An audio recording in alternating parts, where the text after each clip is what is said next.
Assalamualaikum warahmatullahi wabarakatuh. Salam sejahtera untuk kita sekalian. Shalom. Perkenalkan saya mahasiswa dari Universitas Kristen Indonesia Maluku. Saya dari program studi keperawatan Fakultas Kesehatan. Nama saya Aprilia Pesireron. Di sini saya akan menjelaskan tugas ketiga pada mata kuliah ilmu dasar keperawatan, yaitu respirasi aerob. Yang pertama, saya akan menjelaskan tentang glikolisis. Glikolisis merupakan proses pengubahan molekul glukosa menjadi asam pirufat dengan menghasilkan NADH dan ATP. Glikolisis ini terjadi pada sitosol. Teman-teman bisa lihat pada gambar tersebut, ini adalah tahapan-tahapan dari glikolisis. Yang pertama adalah glukosa. Glukosa akan menghasilkan 2 ATP dan 2 ADP dan akan menghasilkan isomerasi. Isomerasi terbagi atas 2, yaitu 2 dehidroksi aseton fosfat atau DHAP.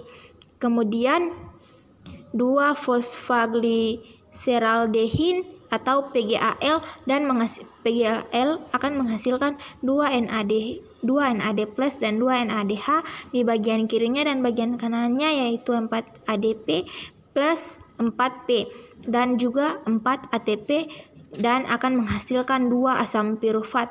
Jadi tahapan-tahapan dari glikolisis ini akan menghasilkan 2 asam pirufat, 2 NADH dan 2 ATP.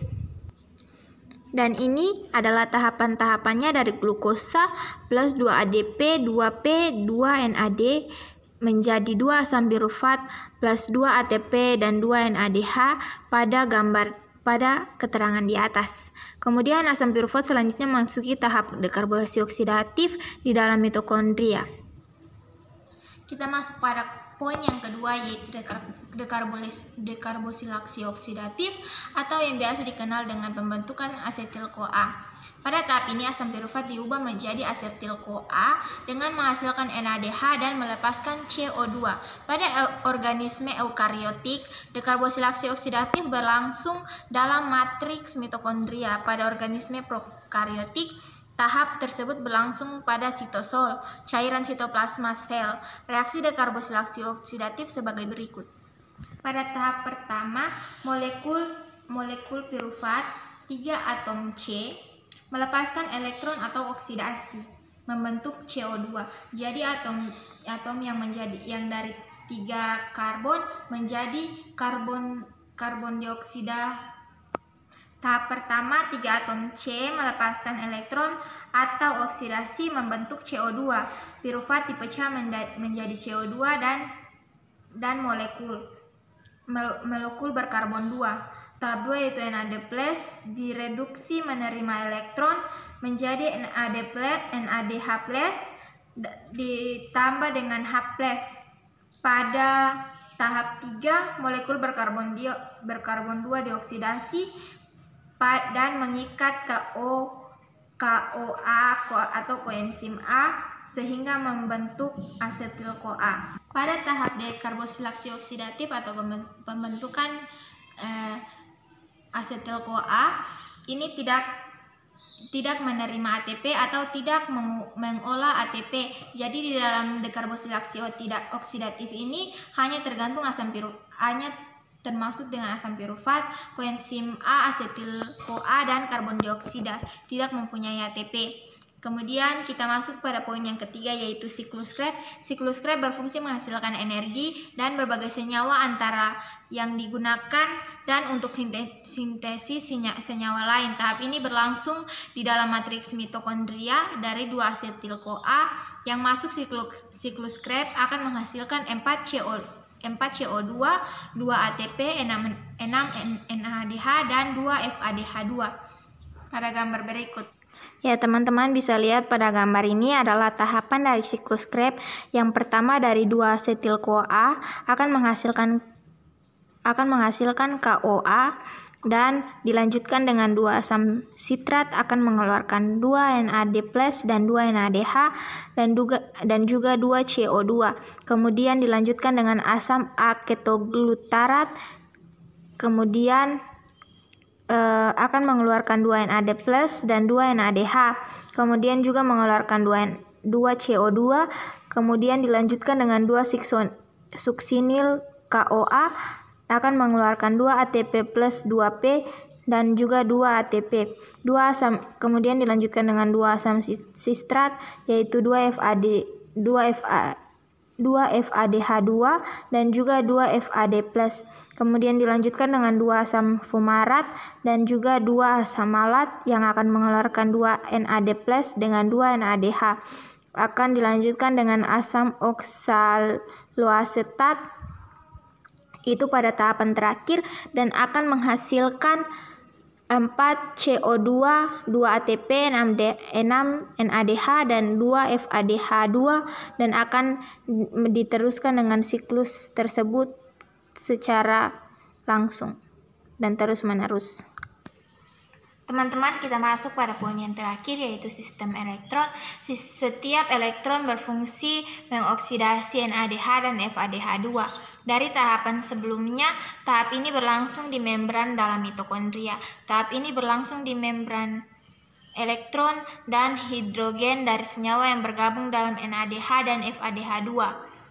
Dialirkan melalui senyawa penerima elektron seperti NAD, FAD, koenzim Qi, dan sitokrom. Oksigen berfungsi sebagai penerima elektron terakhir pada proses tersebut. Selanjutnya, oksigen bergabung dengan H+ membentuk H2O. Setiap perpindahan elektron yang akan terjadi akan terlepas digunakan untuk membentuk ATP. Teman-teman bisa lihat pada gambar berikut, ini adalah tahapan-tahapan dari sistem transport elektron. Pembentukan ATP dalam sistem transport elektron terjadi melalui reaksi fosforilasi oksidatif. Oksidasi 1 NADH menghasilkan 3 ATP. Oksidasi 1 FADH menghasilkan 2 ATP. Ada berperan antara jumlah ATP yang dihasilkan organisme eukariotik dan prokariotik. Pada organisme eukariot, oksidasi NADH dan FADH2 terjadi dalam membran mitokondria, namun NADH menghasilkan glikolisis dibentuk di dalam sitosol. Akibatnya, NADH tersebut harus dimasukkan ke dalam mitokondria, memindahkan 2 NADH. Hasil glikolisis tersebut memerlukan 2 ATP. Dengan demikian, jumlah total ATP yang dihasilkan sebanyak 36 ATP. Berikut adalah siklus dari transport elektron, yaitu dihasilkan dari glukosa akan menghasilkan ATP dan glikolisis, dilanjutkan dengan 2 pirufat, dilanjutkan dengan 2 asetil-CoA dan akan menghasilkan 2 CO2 yang akan dikeluarkan. Kemudian melalui siklus Krebs akan menghasilkan ATP, 2 ATP dan 4 CO2. Dan kemudian 2 asam pirufat akan menghasilkan 2 NADH dan 2 asetil-CoA menghasilkan 2 NADH. Kemudian 2 CO2 yang dikeluarkan akan menghasilkan 6 NADH. Kemudian siklus Krebs, 4 CO2 yang dikeluarkan akan menghasilkan 2 FADH2. Sistem transport elektron akan menghasilkan yang pertama NADH akan menghasilkan 4 ATP. Kemudian hasil dari 2 asetil-CoA yang menghasilkan 2 NADH akan menghasilkan 6 ATP. Kemudian 2 CO2 yang menghasilkan 6 NADH akan menghasilkan 18 ATP. Kemudian 4 CO2 yang menghasilkan 2 FADH2 akan menghasilkan 4 ATP. Jadi total dari 32 ATP tersebut ditambah dengan 4 ATP pada siklus Krebs akan menghasilkan 36 ATP. Teman-teman, 4 ATP ini didapat dari 2 ATP yang dihasilkan oleh siklus Krebs, yang 2 ATP di atas dihasilkan oleh tahapan-tahapan glikolisis dan akan dijumlahkan 2 ditambah dengan 2 ATP menjadi 4 ATP. 32 ATP ini dihasilkan dari hasil dari tahapan-tahapan dari hasil aerob yang dihasilkan dari glikolisis dan siklus Krebs yang dikeluarkan yang menghasilkan 4 ATP ditambah dengan ATP, yaitu 10 ATP ditambah dengan 18 ATP menjadi 28 ATP, 28 ATP ditambah dengan 4 ATP menjadi 32 ATP, 32 ATP ditambah dengan tahapan-tahapan siklus Krebs dengan glikolisis ditambah dengan 4 menjadi 36 ATP. Demikian hasil presentasi saya di saat ini. Sekian dan terima kasih.